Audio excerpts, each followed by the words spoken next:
আমার এই কোশ্চেন একটা, এই কোশ্চেনটা তাহলে করে ফেলি। বলো। আপনার ওয়াইফকে অপহরণ করেছিল এই শেখ মুজিবের, তারপরে গোলাম মোস্তফার ছেলে এরা, কামালের বন্ধু-বান্ধব এরা। না, এটার গাজীপুর তো নিজে নিজে ছিল। নিজে আচ্ছা। তো হ্যাঁ নিজে। আপনার স্যার আপনি এটার বিচার চেয়েছিলেন শেখ মুজিবের কাছে। আপনি আমার বউ কন্টিনিউ করেন। জি, কন্টিনিউ করেন স্যার এবার। হ্যাঁ, যে আপনি বিচার আপনি ঘটনাটা মুজিব কি ছিল স্যার? ঘটনাটা কি ছিল স্যার? একটু শুরু থেকে বলুন। এটা একটা মানে মজার ঘটনা। আচ্ছা তুমি শুনতে চাও? তুমি তো আমার বইতে লেখা আছে, যদিও। সবাই শুনতে চায় স্যার, সবাই। আমি একা না, সবাই শুনতে চায়। ঘটনাটা হচ্ছে, আমার এক খালাতো বোন, তার নাম পারভিনা।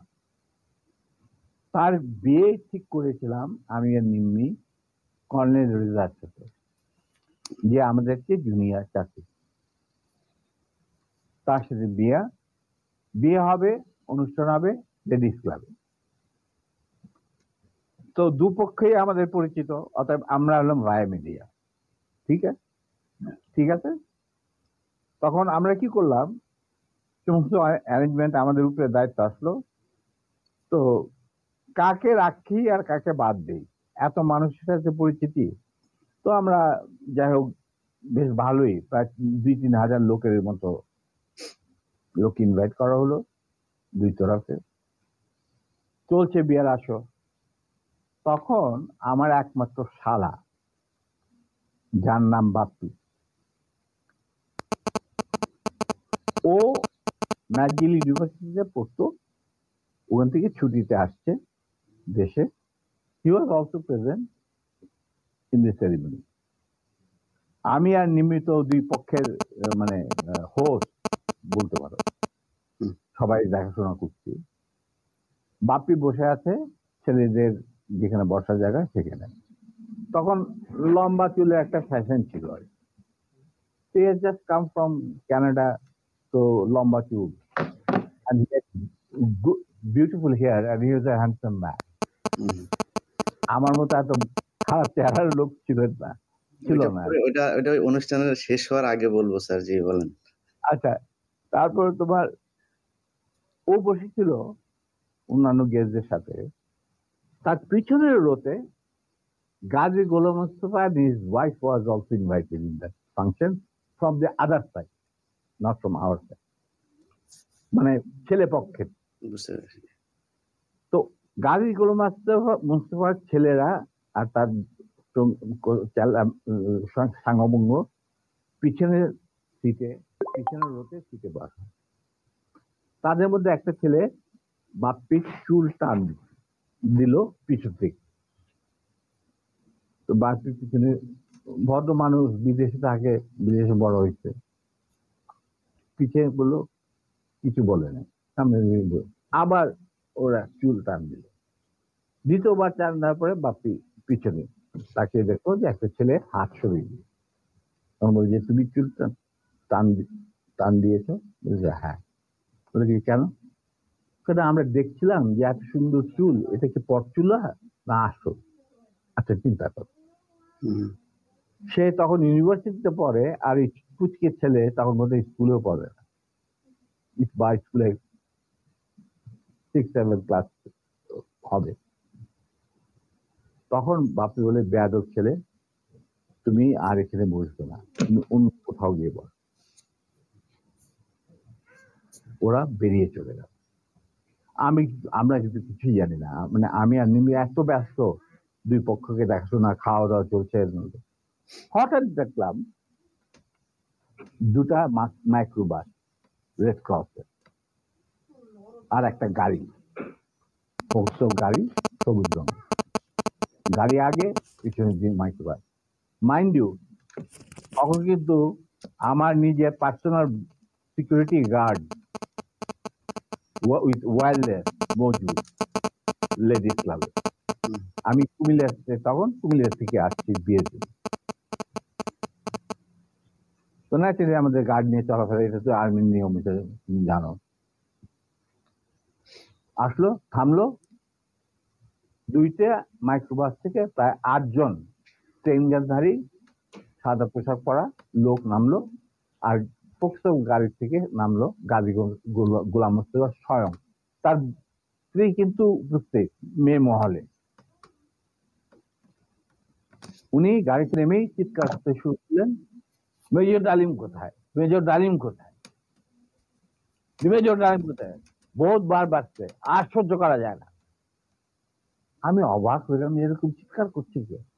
তখন একটা ছেলে এসে, একজন হিওয়াজে ট্র্যাক প্লাটুনের একটা ছেলে, আমার নামটা মনে নাই, এসে বললো যে ভাই আপনাকে খুঁজ করতে এই চিৎকার করতে, এই তো গাজী গোলাম মোস্তফা, তার সাথে 8-10 জন ট্রেনগারধারী লোক আছে। মাইন্ড ইউ, তখন কিন্তু army was deployed in the whole country to recover illegal arms. আর আমাদের ঢাকার হেডকোয়ার্টার ছিল রেস কোর্ট। আমরাও সেই অপারেশনে যুক্ত ছিলাম। যাই হোক, আমি বাইরে আসলাম, আসে গাড়ি গোলাম মোস্তফার সামনাসামনি বারান্দাতে।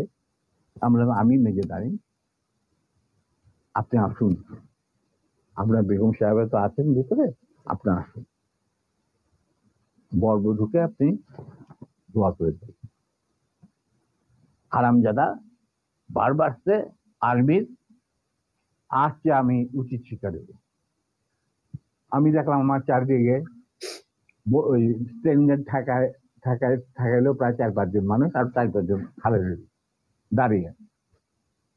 আমরা এই দেখি, আমি একজন ট্রেন মানুষ, আমার স্কট আছে ওখানে প্রায় 4-5 জন, ওয়্যারলেস আছে, I can call anyone any time, MP unit, যে ইউনিট দরকার হয়।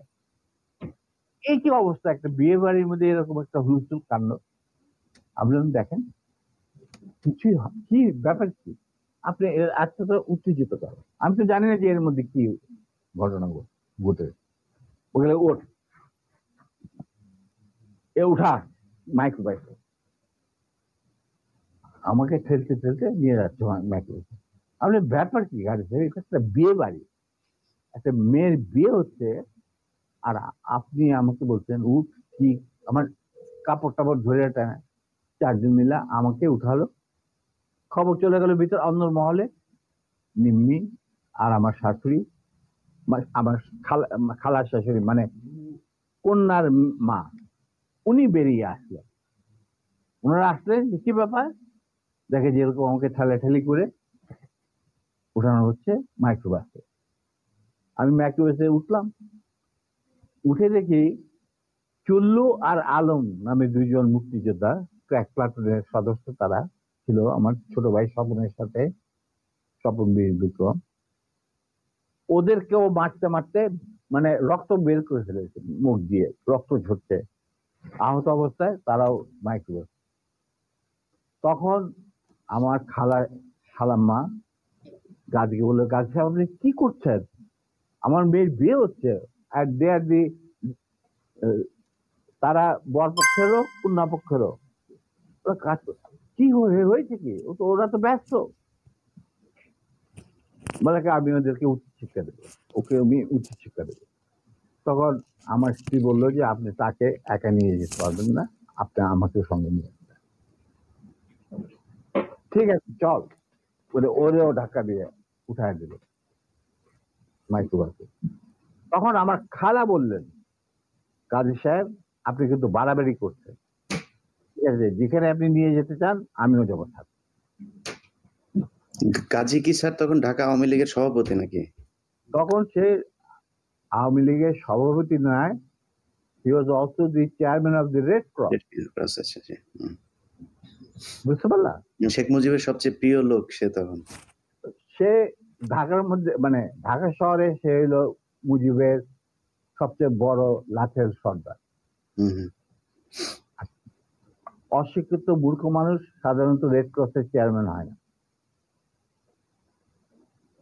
কিন্তু ওকে বানানো হয় যাতে করে লুটের যে রিলিফের মার চুরি চামারি করতে সুবিধা। যাই হোক, সেটা অন্য ব্যাপার। তারপরে আমাদেরকে নিয়ে উনি গাড়ি ঘুরে চললেন প্রথম ফার্ম গেট দিয়ে ভিতরে ঢোকার পরে আমি দেখলাম যে আরে সম্পূর্ণায় কোথায় চাচ্ছে, লক্ষ্মীবাড়ি ক্যাম্পে নাকি। তখন আমি চিন্তা করছি কি করে, এর মধ্যে আমার খালা আর নিমি নিজেদের শাড়ি ছিঁড়ে চুল্লু আর আলমকে ব্যান্ডেজ করে দিয়েছে, মানে যেখানে যেখানে ক্ষত, তার দিকে রক্ত ছিল। আমি হঠাৎ বললাম, গাড়ি থামাও driver. In the mean time Swapan Bapi ওরা কিছু গেস্টকে বোধহয় বাড়িতে পৌঁছে দেওয়ার জন্য নিয়ে গেছিল গাড়ি করে, বা ওদের গাড়ি আসছিল না, দেরি ছিল কিছু, ওরা উপস্থিত ছিল না। তো আমি বললাম গাড়ি থামা, ড্রাইভার গাড়ি থামা দিল। আমরা তখন আমার আমার আমার আমার গাড়িতে প্রায় 4 জন ট্রেনম্যানধারী লোক, তাদের একজনকে বললাম যে তুমি গিয়ে ওই সামনে যে গাড়ি গোলাম মোস্তফা বসে আছেন, কাজী গোলাম মোস্তফা সাহেবকে বলেন নাইমাইকে না আসেন। Somehow that man with train guard, he got down and went to Gazi. Gazi তখন স্টপ হয়ে গেছে, যে পিছনে গাড়ি স্টপ হয়ে গেছে, আসে বলছে, ওনাকে বোধহয় বলছে যে আপনাকে উনি ডাকছেন নিজে দাঁড়িয়ে। গাজী গুলস্তান দরজা খুলে আমাদের মাইক ব্যস্ত আসলো। তখন আমি গাজী গোলাম মোস্তফাকে বললাম যে গাজী সাহেব, আপনি তো আমারই নিয়ে চলছেন, কোথায় নিয়ে যাচ্ছেন জানি না, কিন্তু একটা কথা মনে করে রাখেন, আপনাকে মনে করাই দিচ্ছে আপনার ভালোর জন্য, যে আপনি যে আমাদেরকে এই মাইক্রোবাসে, রেড ক্রসের মাইক্রোবাসের মধ্যে ঢুকায় নিয়ে আসছেন, এটা কিন্তু হাজার হাজার মানুষ, শয়ে শয়ে মানুষ দেখতে উপস্থিত ছিল। অতএব আপনি কিন্তু আমাদের সাথে যাই করেন আপনি কিন্তু পার পাবেন। এইটা শোনার পর গাজী গেল একটু ঘাবড়ায়, যে তাই তো, আমি যে উঠাই নিয়ে আসছি এটা তো সবাই দেখছে। তখন আমি বললাম যে আপনি যাই করেন, উনি যখন একটু হতভম্ব হয়ে বোধ দেখাচ্ছে, আমি বললাম যে গাজী সাহেব, আমি আপনাকে একটা পরামর্শ দিই, আপনি যাই করেন আপনি শেখ সাহেবের কাছ থেকে আগে পারমিশনটা নিয়ে, এছাড়া আপনি বাঁচতে পারবেন। এর মধ্যে আমার ছোট ভাই স্বপন বীরবিক্রম ফেরত আসছে লেডিস ক্লাবে, বাপ্পি ফেরত আসছে। ওরা শুনলো যে এই ঘটনা ঘটছে, ওখান থেকে সোজা স্বপন চলে গেল